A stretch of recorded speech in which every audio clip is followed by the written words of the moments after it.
Omwami Ndawula Albert akola ku mpewo za radio Buddu. Mpa programu zakola n'obudde bwe zibeera ku mpewo. Programu ya gape Buddu yabeerawo Monday to Friday kuva ku ssaawa 3 paka ssaawa 4. Genda maaso. Asoma n'ebirango.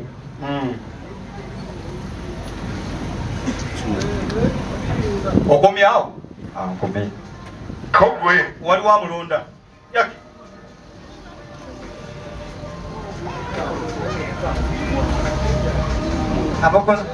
Abogoza Nuwa. Akola programu ya gafe Buddu. Ebeerawo okuva Monday paka Lwakutaano. Ssaawa 3 ez'ekiro paka ssaawa 4 ez'ekiro. Asoma ebirango. Akola ne programu y'ebuzibu Mukama. Ebeerawo buli Lwasande kuva ssaawa 12 ez'okumakya paka ssaawa 1 ey'okumakya. Kale bakuwa akabonero ku Kalamba. Awangudde akabonero Kalamba Kabogoza Nuwa. Liko ekibuzo ekyokubiri. Yes. Radio Buddu erina amawulire ku Sande. Mpa obudde bwago. Era ku ssaawa 3 ez'ekiro. Sigamu gokka. Sigamu gokka liki tonjiya liki tonjiya. Wanya byodo byani. Gabirawo ku ssaawa 2 dakiika 5 ez'okumakya ne ku ssaawa 3 ez'ekiro. Bakuwa akabonero. Ekibuzo ekyokusatu era kyekisembayo kwase matopa kubuuzi. Njagala ompa obudde. Yes. N'akola program eyatumusinze ku mpewo za Radio Buddu era ebeerawo ddi. Ebeerawo ku Sunday ssaawa 4 paka ssaawa 5. Okwebala Nagaziira. Kale jangu olonde baasa ebibuuzo okuvaako wano mu ggwanga lya Uganda. Kale Ricky nga wajja discipline ebeera enkulu nnyo. Yesebo Kuliko Maida, Kitala, ne Kyetume FC. byonna bifu.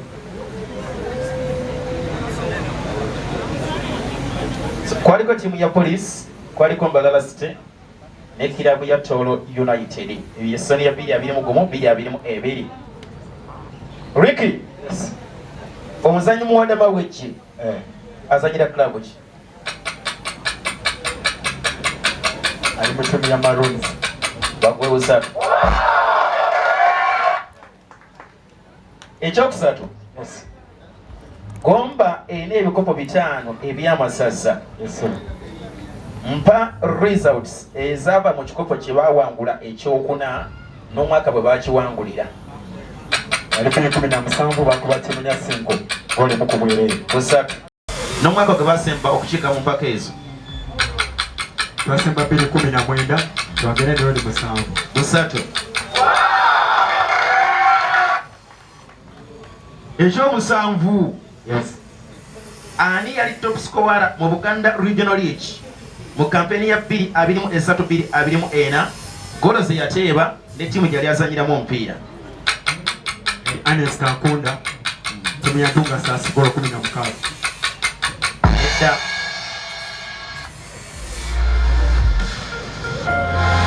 Kabogoza. Kankunda Anes yalambira ttiimu ya Ntunga Stars gola 22. Kamu. Kabogoza nga olwandikiddwa babogoza baaba. Ekyomunaana. Yes. Vipers erina ebikopo 3 ebya Uganda Cup. Mpa seasons mwe bawangulira ebikopo ebyo. Wanziremu ku Vipers SC erina ebikopo 3 ebya Uganda Cup. Mpa seasons mwe bawangulira ebikopo ebyo. Rapidi abiri mu kugo. Ewangula season ya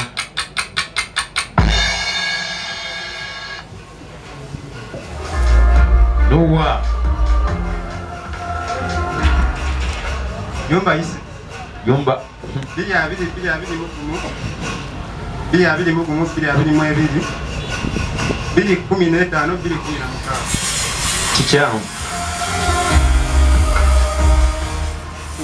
Yes. Bida abiri mugumu. Bida abiri mu ebiri bida abiri mu esatu. Ne bidi kumi n'etaano bidi kumi na mukaaga. Kamu.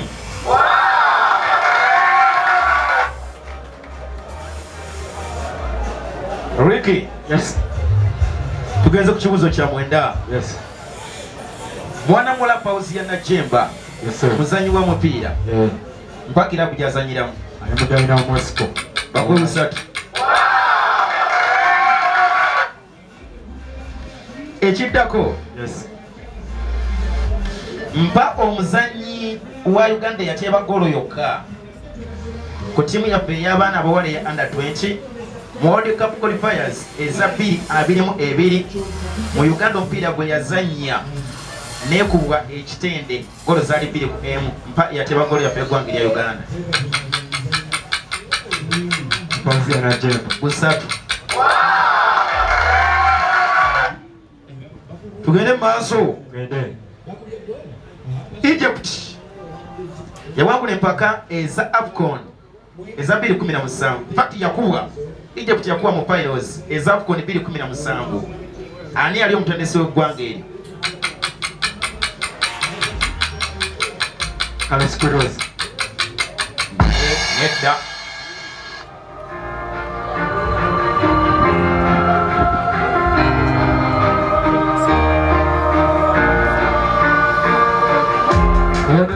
Yes. Google Blues. Nedda sebo. Oyo yali Kasigala, Hector Kuiper. Kasigala. Ekya 12. Yes. Mpa abazanyi abakyasinze okuwangula empaka eza Nations Cup emirungi emingi kubanga abazanyi abo bali babiri bonna bawangudde ebikopo 4 benjagala amanya gaabwe. Some other hard right? Kubeera ko ne Muhammad Afrika. Wanji? Muhammad Afrika. Nedda.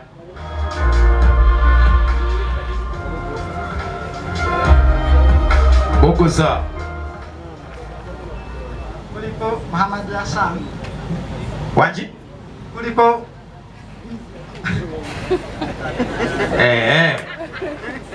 kuliko Ahmed Hassan si Muhammad ne Esam El Hadari bonna bawangulira Egypt ebikopo 4 98 98 26 28 ne 10. Ricky ng'ebuuzo biggwawo bannange. Yes, yes, tugende bazokutawo. Kali. Ekya 13. Yes. Vipers yazannya mu group stages eza CAF Champions League 2023. Mpa teams Vipers yajjamu okutuuka mu mutendero gwa group stages. Mwalimu Tipi Mazembe.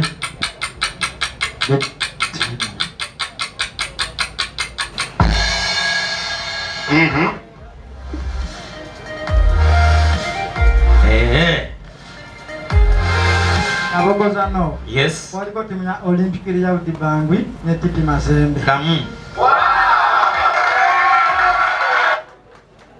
Ricky mbulayo bibiri ngenda kukutowo n'okutuzi. Tewali buzibu. Mpa omuddusi eyawangula mu meters 1500 ez'abakyala mu Olympic Games eza 2024.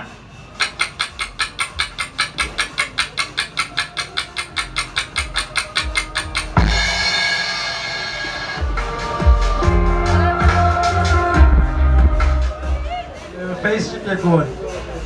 Bakwekamu. Muna Kenya. Ricky. Yes. Ekisembayo. Mpa ebyava mu mupiira mu Fiasa Games. Omupiira gw'ebigere ogw'abaana balenzi. Final eya 2023 empaka ezaali mu ggwanga erya Rwanda. Yakola amalire timu ya Mwesi College emwemu n'ogenda mupiira ati nekumanya kusatu. Wanji? Timu ya Kitende. Kitende Kitende. Yakuba omupiira gwage yakuba timu yonaffe aba Mwesi College. Gole mu ku bwereere. Kikyamu.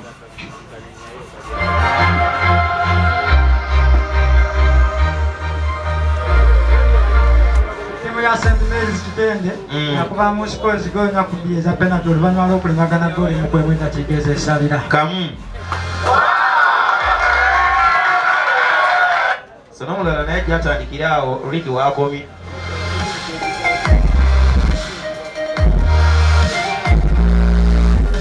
Kale oli kumpoeza radio Buddu, radio ey'omuntu wa bulijjo. Mwebale nnyo, mwebalire ddala, mwebale kwera ng'ate mugyekuumiddeko, mwebale kwera ng'ate muwuliriza. Baanamu abalonda omukono guwanike bulungi. Ekyokubiri bw'ojja ku muzindaalo ogwo oyogera nnyo kubanga nze bampulira. So yogera nnyo abantu basobole okuwulira obulungi. Ensonga sobola okuba nga tetuzitambuliza ddala bulungi. Tuli kyotera we tusinzidde. Jumba Wangi Sebo. Ogamba otya? Yendi Sebo. Oli bulungi? Bulungi Sebo. Jangu olonda ebibuuzo bye bya radio.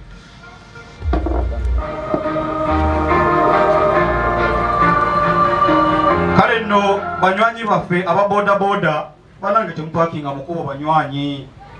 Pakingeko ebbali kubanga amakubo ago waliwo abasigala nga bakyagakozesa. Kale imagine. Okitegedde. Kale nno omwami oyo ye Judith ye DJ Daniyo ali ku muzindaalo.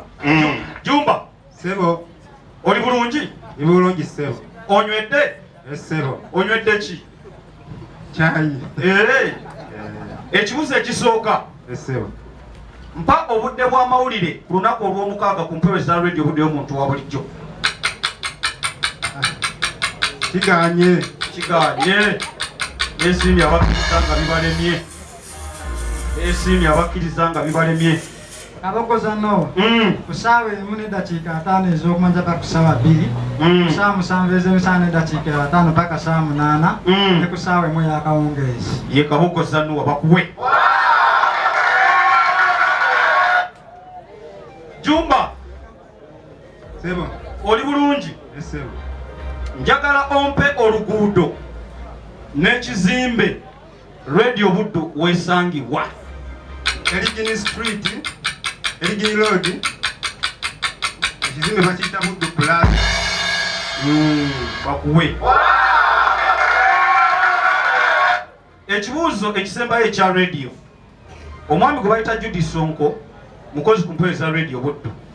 Mpa program n'obudde wakola ku mpewo za Radio Buddu. Kiganye. Nabagambye mu ntandikwa nti omuwanguzi bino ebibuuzo bibaddewo nga tubibuuza ne mu studios. Oyono Byali akola programu twezimbe kuva ssaawa 4 paka ssaawa 6, Monday paka Friday. Akola programu kalimagezi kuva ssaawa 5 paka ssaawa 6 ku Sunday. Asoma n'amawulire. Bakuwe. Jumba jangu olonde baasaayo erimu omukisa gy'olaba gy'osinga okwagala neno yiino gy'olonzeeyo. Kyokka Jumba kozi wagira ttiimu ki? Manchester United. Muli mu kyakumeka? Byogerekeka. Okitegeera. Tebyogerekeka. Mwasembeyo okukola mutya? Twakozeemu emu ne Fenerbahce. Mwasembayo okuwangula ddi mu Champions League? Season ewedde. Kale imagine. Okimanyi butuuta omwaka mulamba temuwangula mu Champions League mwene ebikopo ebya Bulaaya? Buteebu. Asigale oba tumukube? Agende. Ekibuuzo ekisooka. Mpa ebyava mu fayino y'amasaza ga Buganda 2018. 2018 Singo yalezanya ne Buddu mu 9 gwagwemu emu mu penalty. Singo ne kuba 12 ku 11. Singo kuba 12 ku 11 bakuwe. Yatebera Singo ali ku ssaza lya Buddu kati bamuta Godfrey Kakoza Mande. Musajja mumpi alinga Lukwago Joseph. Ekibuuzo ekyokubiri. Esebo. Omusambi gwe bayita Tone Kyamera goalkeeper mu Uganda. Azanyira club ki season ye? Lugazi FC.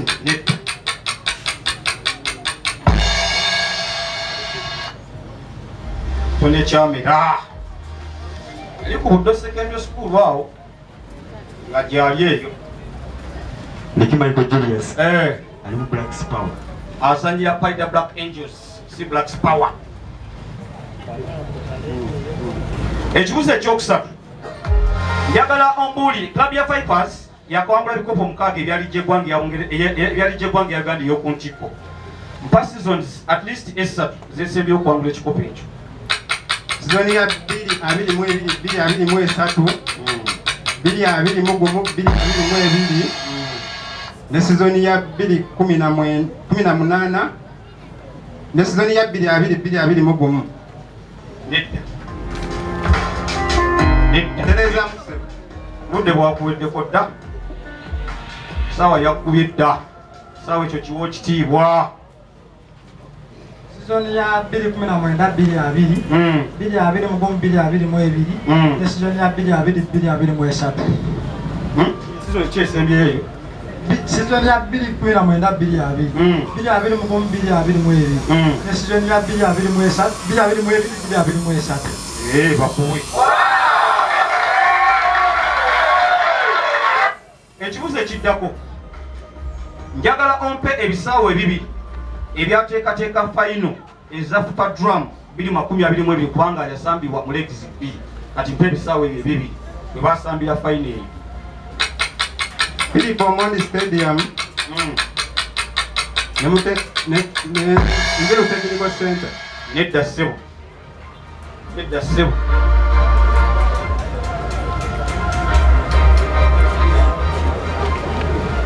Greenlight Stadium ne Akibwa Stadium. Ne Akibwa Stadium. Ekisaawe ekyo kyekyateekateeka eyoku. Jumba tudduka njagala ombuulire ng'oggyeko omutendesi Poputi waliwo abatendesi abalala babiri abakyasembye okutendeka ttiimu y'eggwanga ya Uganda nga bagwira bw'obumpa. Mitchell Silvijovic ne John McKinstry. Bakuwe. Ekibuuzo ekiddako omusambi gwe bayita Ruth Atulo munnauganda era goalkeeper azanyira klabu ki? Kiganye. Lori ni wanyiridde. Iti Michael Julius asambira Vihiga Queens. Omanyi gye eri Kenya bakwaka bano kalanda. Jumba njagala ompe ebyava mu Kampala Regional League Play-off Final eza 2023-2024. Kiganye. Webale kukkiriza bukyali. Timu ya Proline yakuba kati ya golo musanvu mukaaga eza penalty oluvannyuma lw'okulemagana goolo emu kwemeza kigeza esalira. Bakuwe akabona. Jumba njagala ompe club ekyasinza okuwangula ebikopo ebya Sekafa eby'amaklabu mu ggwanga erya Uganda. At least ompeeyo n'omwaka gumu gwe yali awangulika ekikopo ekyo. SC Villa ina 3 mwaka gwa 2005. Bakuwe akabonero. Season eno eya Mercedes ze zimu ku ezo kampuni eziri mu motoka obutono bwa Formula 1 ekozesa bavuzi ki season eno?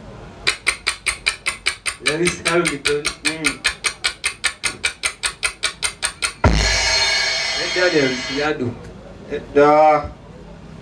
Nedda bambi.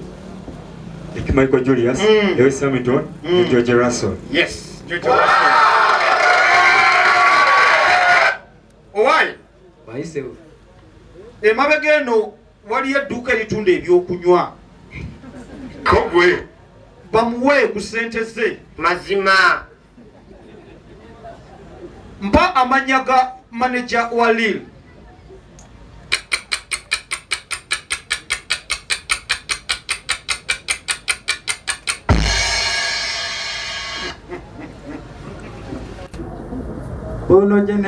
Bruno Genesio.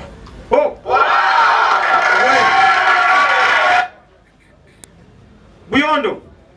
Njagala ombulye teams 3 ezasalibwako mu Italian Serie A season ewedde. Venezia, Frosinone, Sampdoria. Nedda. Jumba Isima Frozinoni, Sassuolo, Salernitana. Bakuwe. Wakaboniroko. Buyondo. Ajisewo. Osekereza nga agamba nti abakulonda bali ku byabwe gojja biremwa. Yes, imbadde ekijjo, imbadde bimanyi naye kiganyeemu. Kiki lwakuba nti zobo? Nedda, alina ttaka. Aveewo. Nedda. Tugende. Njagala ombuulire sets mmeka ezazannyibwa mu Australian Open owa 2024 ow'abakyala mu finals. Baziremu kati. Sets mmeka ezazannyibwa mu Australian Open ow'abakyala 2024. Sets satu. Nedda.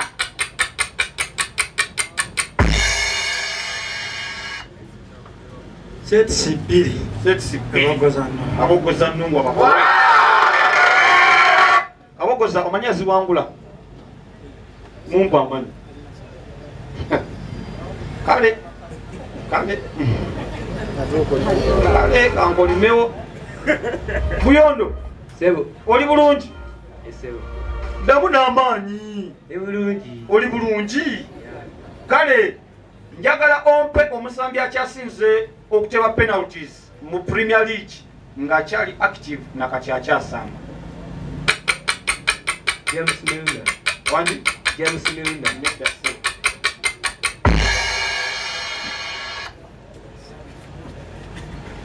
Mohamed Salah. Oyo ye Mifadi. Penalties abiri mukaaga. Buyondo. Sebo. Tuleta akatambaala. Asikaaba tebaitaka. Just kwifurahisako mu maaso. Olina akako? Kale njagala ombuulire ani yali maneja w'eggwanga erya Portugal nga bangula empaka ezo eza Euro 2016.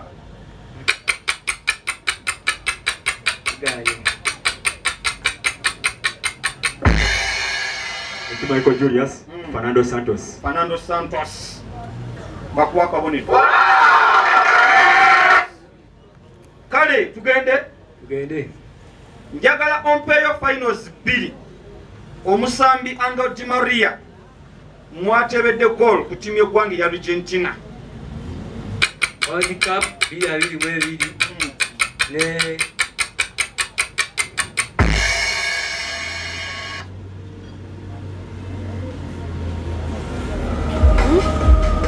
Jambo World Cup 2022 obudde bwakuddeko. Abogoza Noah. World Cup wa 2022 ne Copa America wa 2021.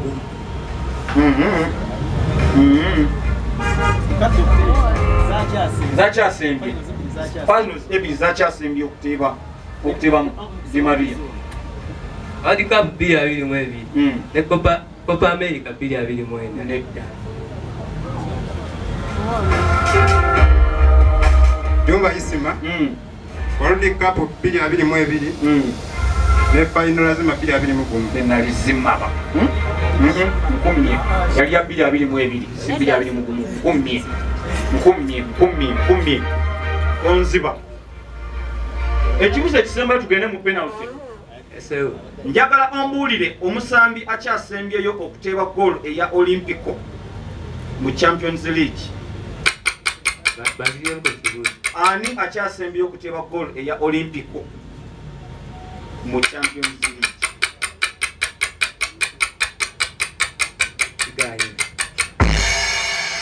Twende tuba tukola comment nga tubyogera. Michael Julius, Lamine Yamal.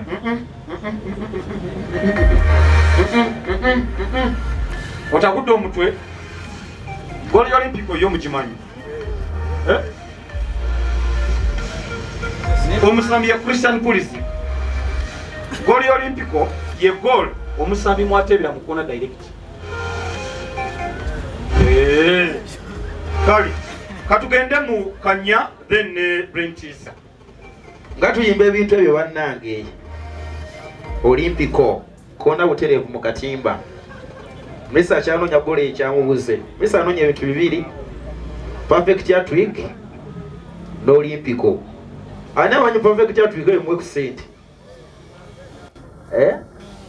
Aliwa. Wa wangu dedda. Noli ya wangu desati. Wabewo wanajja nnyonyo oli perfect teatro iki.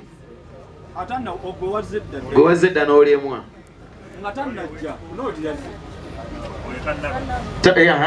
Perfect teatro iki yinnyola abantu. Perfect teatro. Hattrick omusambi watebera goolo. Munga ya kono. Ndala ya ddyo. Endala ya mutwe. Kwata. Ejo bayita perfect teatro. Mumupiira gumu olina Patrick ngayinako ey'okugulu okwaddyo okugulu okwakono n'omutwe. Mesa akyaginoonya ekyabuze anoonya ne Olympico goal ekyamubuze era ne woolaba engeri gy'aleetamu amagoona anoonya goal ekyagaanya. Tugenze mu Kanya. Olieza bulungi? Enjagala vibe. Ate ekirungi wonyumidde mu kooti okukamala. 2-3-4 kosa kampeni ya 1997 ze season zisokka ze twali tulabyeko tiimu zonna nga bwe ziba zizze mu liigi eggwanga erya Bungereza ne ziddizibwayo. Kituufu oba kifu? Kifu tofunyeewo. Wowuliza ebyabali otomera. So campaign endala yali ya 97-98 yali ya 96-97. Of course ne campaign ewedde. Okay. Eri campaign eshina yakapiira. Oba amaanyi gabuza agagiwerekera. Yakwekakaba. Ojja kwekakaba. Tugenze mu plain teaser. Ono yali muzannyi wa mupiira. Yagabanako ne Cristiano Ronaldo ekisaawe emirundi egisukka mu 2. Yawangula Champions League emu naye teyawangula Premier League. Yazannyako ko ne Felipe Coutinho kosa Luis Suarez mu kirabu emu. Yalabikirako ko mu PFA Team of the Year omulundi gumu. Era ye defender akyasinze okuzannya empiira emingi egya Premier League. Bamanyage Aziremu. Kale ono yali muzannyi wa mupiira. Yagabanako ekisaawe emirundi egisukka mu 2 ne Cristiano Ronaldo. Yawangula ekikopo kimu ekya Champions League wabula tiyawangula Premier League. Yazannyako ko ne Felipe Coutinho kosa Luis Suarez mu kirabu emu. Yalabikirako ko mu PFA Team of the Year omulundi gumu. Era ye defender akyasinze okuzannya emipiira emingi egya Premier League. Bamanyage.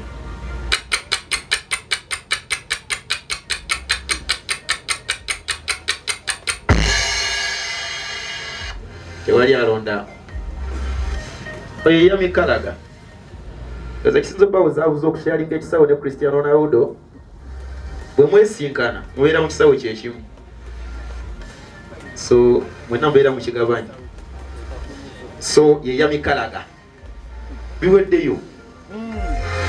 Kale okyali ku radio butu ozanya. Waliyo omupiira ogenda okuzannyibwa gw'amaanyi nnyo. Ekya radio buddu. Oyogera ng'obudde bukyali. Maama njagala obabuulira abantu okola program ki ku radio buddu. Zonna zenkola. Oba kale baweeko emu.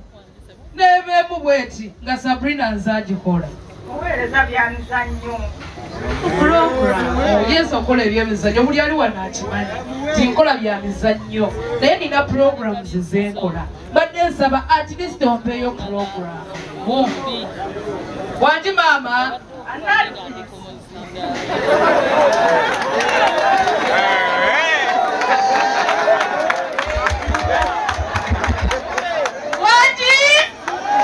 eyo program analysis nzagikola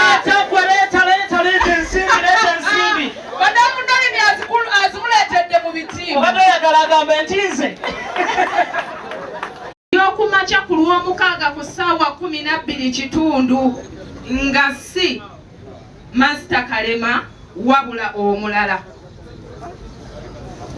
Kigeze mbuze ekirala. Ebyemizannyo sijja bisobola. Aliwa okay. Ono yasazeewo okuddamu ekibuuzo kyange kyekyo.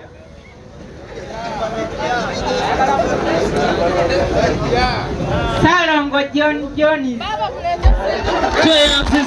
Barcelona bagenda zanya ttiimu ki? Real Madrid. Mose. Eyalandi mine era ne tugenda gibannyonnyola.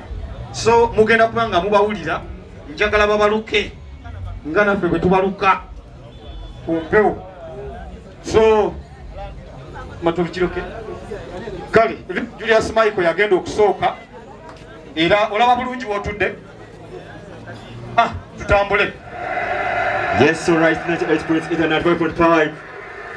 Kawo anika wansi wano kakawe Victor Lendero pia inebawa anika mpira katono okuza Aremagwaya dependa mpira maso kwa tubwe ochako de bojo mpira kwenda na message usanze just call Gibadiol the man from Croatia yanedi banani goko Edison Morales Santana nasimo mpira mwamvu katwabe wano bebalina Manchester City Haaland mpira nakuja kwa Aremagwaya mpira nakola mkatono okusanga mwana mwezo wa Rodri ina mpira nakwecha chambe final Africa ya Manchester United wakati mu center katwabe wano nani mpira Ruben Diaz okusanga Manuel Akanji Obafemi yakuliza pes wakati nani kompia kusanga ambalo wezi kwa Ruben Diaz nani kompia Josko Kiviadol nani kawanse katwabe wano bebalina baba no wano Matias Nunes ya ina kwa sa kompia na jangalo Facundo Pelestri ya ina Manchester United nani kompia wakati ebajane wagukonamo Fernandez wano nanyika sawa yona Arianto Ganacho sawa yona Ganacho what a goal Alejandro Ganacho the boy from Argentina. He's one of good player. Habakubida wano Manchester City. Nibara bebenyanse. Ho. Acha. Amukuya kole badeno. Still 1-0. Manchester United in the lead. Habasaja bamukwataga. What a good play. Alejandro Ganacho. The Argentine. Musaja akalanyo Cristiano Ronaldo yogola ba. Haja amukuya kole badeno jinyo. Yes. Empaka Chaute Shield. Kamo kuye kole wade nujinyo. What a good performance, Madam Lescoita Fernandez. And what a pass, what extraordinary. Now finishing up Ronji Edison Santana. Tageze zako ya deno kufuna chance. Lengera wabuza Gibadiol wano nakanji. Kimo kuye baba. Oh, ay kamo.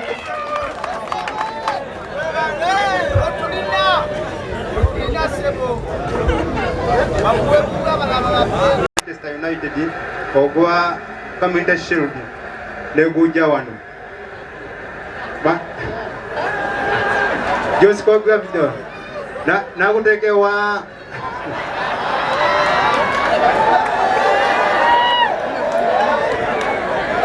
Aremagwaya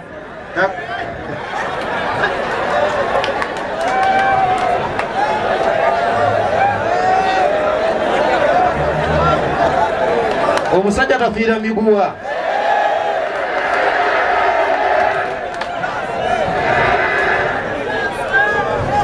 owaayi bakusanga otuuya mukadde kanaagewo obunyogo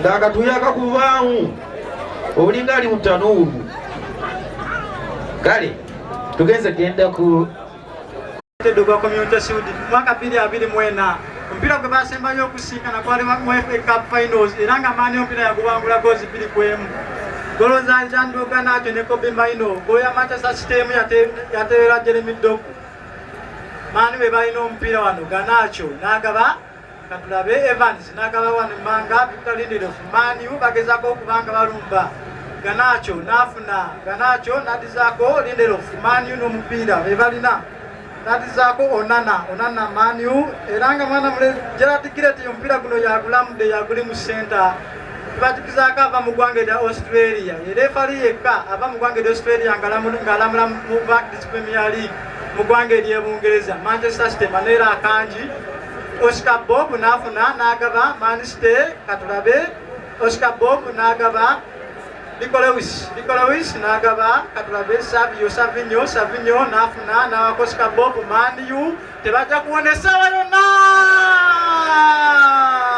omusami Bernardo Silva bakupya omutwe 1-1 tebajukizako Manchester City yamujja mu tiimu ya Monaco mwaka 2017 Bernardo Silva kisajja kabatomedeko omutwe webuuza maani babbaka bawanvu bonna bakola ki omusajja omumpi atomerako ati omutwe gole emukwemu maani bamugasse maani ebizibu bya maani bizeemu ebya sizoni ewedde ebyokubagattanga ng'omupiira guggwa balakinga concentration ng'omupiira guggwa Savinyo afunye nagaba Oscar Bob ketolodde ani ono abadde lijja ani ono gwe batomereddeko omupiira abadde Facundo Pedistri bamutomereddeko omupiira maani ne bamugatta emwemu maani bamugasse tukyagenda mu maaso kale toyanza nnyo toyanzege bwana nga yafuliizinze kansubire nti oba tukuweereze Mr. Salim akusayininge kale byondo lisitede seteekera kale yes 98.8 radio Butu Fernandez opira kujeko akawuwo nakugaba wano nje kudalo nakuzako emabega Magwaya yagwina nakubanga muwanvu okujja eno maaso naye tewali aliyo wa Manchester United Josco Kivadio nakuba delivery pass okujja wa goalkeeper Ederson Moraes nateekako omuwanvu ekujja ekutolerwamu wano Magwaya aga ntasonde kufuna Magwaya nakutaba wansekati wano Manchester City negubba kati Man U nedamu nekufuna Manchester City yegwina wano Luis Diaz Manuel Akanji ebagwina Manchester City nebatapes nazake mabega Luis Diaz yagwina Josco Kivadio nakutaba wano masekati Savinyo ageze nakutaba nebakukonamu anagwina wano Pelestri nakutambuza masekati wano Fernandez yagwina nakubanga muwanvu aganacho Manchester City tewona wano babakubya goal number 1 the Argentine international abakubya katimba Manchester City bazibiranga timu y'ekyalo babakubya akatimba babakubye goal esooka mwana muleza alyazoka nati okuva mu kwage lya Argentina abakubye goalo ebadde nnungi nnyo goalkeeper Ederson has no chance whatsoever abaddira wano kali play Pedestri akuse bulungi omupiira bana basamba bulungi Fernandez pasi ebadde nnungi nnyo n'omuleza ono tangi akoze badde nnungi nnyo Manchester City tebazibidde bulungi ng'osirisa ate ate twipulefe tusirika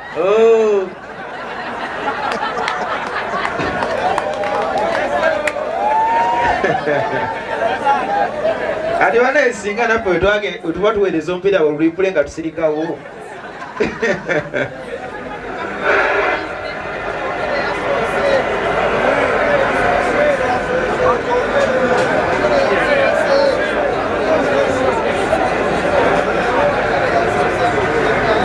kale nze era okubeerawo okwenda okufuna microphone eno talina kyakoze afunye obubiri ye Jumba then kabogoza Noah kubanga ebimu kwebyo tugoberera mu nga tukola enteekateeka eno following otya then of course introduction wandabona tubagambye nti kyabalemeredde kati ate ekiweesezza kabogoza Noah okukira ku banne abadde wanjawulo mu kwe information kyabadde osobola okuwuliriza commentary n'obaako kyoyiga kubanga bwetubeera tuli kumpe bwetubeera basomesa ayogedde ku kyaleero atali mu Ngereza alamula mu Bungereza. Sabadde ne information nyingi. Golo lunywedde atujukiza omuzannyi kirabu mwe yava. So basically abadde informed, abadde ina information ku kintu kyabadde akola. So basically kimusukulumizaako okuwanne n'ayongera okuŋŋaanya ku bubonero. Ye Kabogoza Noah era afunye points naye 6.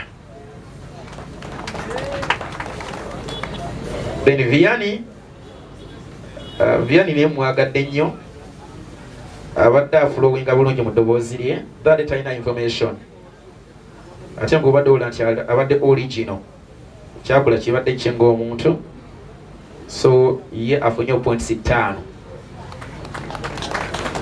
Sanga mulabwe tebwebadde. Tugenda ate mu program 5 radio go to radio mu tuwabulijjo. Tukwaniriza ku program. Tukwaniriza ku program.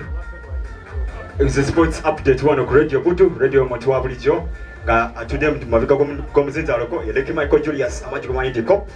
Atuze okulaba kusunsula byemizannyo nga bitambula mu ggwanga Uganda wamu ne bweru w'eggwanga. Okusookeddera mu ggwanga erya Uganda ebintu bitambula bingi nnyo mu liigi ya Uganda. Tugenda mu match day 6 era olunaku lwalero tugikomekereza nga naffe aba ttiimu ya KCCA balina ttiimu ya naffe abambaale Heroes omupiira gugenda kubeera wali mu Kibumbale City Stadium. Olunaku olwaleero ttiimu ya NEC emalize ttiimu yaffe Wakiso Giants. Juke olunaku olw'eggulo ttiimu ya Vipers yakuba naffe aba Police zadde goolo 2-1. Ttiimu ya Kitara neyongera ddala okuserebengera mu liigi ya Uganda yakubiddwa goolo zabadde 3-1 ng'ekuba ttiimu yaffe aba Bull. Jukira Kitara tebanawangula mupiira gwonna ewaka okuva bagenda ku kisaawe ekipya ekya Royal Park e Butema. Babakubye goolo zadde 3-1 era Brian Senyondo wetwogerera atudde ku majimbi ebintu bitambula bulungi. Olunaku lutwasooka ddala match day ttiimu yanaffe abambara City bafuna wini yaabwe yasooka kwawe yali goolo emu ku bwerere. Goolo yatebwa Seri Aligumaho era ye top scorer current alina goals 5 nga mu liigi wa Uganda match day 6 opaga bitambula. Webitebyo bitatambula mu liigi ya Uganda mpozi n'amawulire agaguddeyo olunaku lwaleero. Omutendesi wa Express abadde Abubeka Mbowa. Beka Mbowa omupiira omulemule wakusuddewo abagambye abawagizi bamutaddeko pressure badde nnyongi nnyo. Jjukira yakubiddwa omukyala Oliver Mpeke Kawalugazi yabadde akuttemu nawe era ekyo nekimutagalako ttiimu yaffe abalugazi bakubye goolo emu ku bwerera. Era ye mutendesi eyagobereddwa ttiimu omwana mulenzi gwe bayita Sadiki Sempigi. Jjukira naye yabadde akamala goba ttiimu yaffe abalugazi. Ne mawulire amalala ttiimu yaffe aba Uganda ey'abakyala Crested Cranes yatuuse bulungi mu kibuga Kinshasa ekya Congo. Balina friendlies 2 gye bagenda osama ttiimu y'eggwanga ya Congo era olunaku lwa 27 30. Ttiimu nga yatambudde n'abazannyi 19 era nga okuvaako ebweru w'eggwanga abazannyi 10 batambudde nayo mu liigi ya Uganda abazannyi badde nga 9 betuggyeko. Bazannyi mu abo mulimu mwana muwala Sandwana Weteme asambwa mu Santos Laguna Feminino ya Mexico naye yatuuse bulungi mu goolo mwana muwala gubayita Rusatulo naye wali nnyo mu itambo agenda kuyambirako Daisy Nakaziro. Ttiimu yatambudde bulungi Fiona Nabumba wali Restenanziri Jonathan Mbabazi bonna we bali bulungi nnyo okutwala ttiimu ya Uganda. Otugenda kebweru w'eggwanga leero lunaku lwa Premier League tugenda mu match day 9 era nga tugenda sookera mupiira gwa Bournemouth olunaku olwaleero balinayo akapiira era nga Premier League tugenda match day 9 tugenda laba n'olunaku olw'enkya ttiimu yaffe aba Arsenal nga batuuka naffe aba Liverpool. Tugenda laba Arsenal bamuleka obubonero 7 oba bamulekawo. Wonna ugenda kutambula mpolampola. Kugenda n'okulwaleero tugenda mu El Clasico wali mu ggwanga erya Spain. Empiira tugenda kuba na busy weekend. Jjukira ne mu ggwanga erya Bufaransa wayo the big one Olympique de Marseille bagenda samba naffe aba PSG. Empiira n'ogenda kuba gwa muzinzi nnyo nga wolirako. Busy weekend kimala toyenza nnyo toyanzenge. Kyesa bagambye abantu wano tubaweereza eddakiika 4 era tubadde twatayiminze wano. So omukulu azikozesezza bulungi. Seddakiika awo. Yes, abawuliza ba 98 katonyeze 8 95 katonyeze 5. Wetyo tuyingiddewo mu programu Sports Analysis ku ssaawa 3 ez'okumakya n'omuweereza wammwe Jumba Isima. Kati nno olwaleero tugenda kwogera ku mupiira gwa Manchester United gwe yazannye mu mpaka eza Europa League ne kilabu ya Fenerbahce ogwawedde goolo 1-1. Era nga guno gwangedde okuleeta ebibuuzo ebyenjawulo ku biseera by'omutendesi eby'omu maaso Ten Hag ku kilabu ya Manchester United. Nga wetwogerera bino mu Europa League bakakuŋŋanya points 3 mu mipiira 3 gye baakazannya.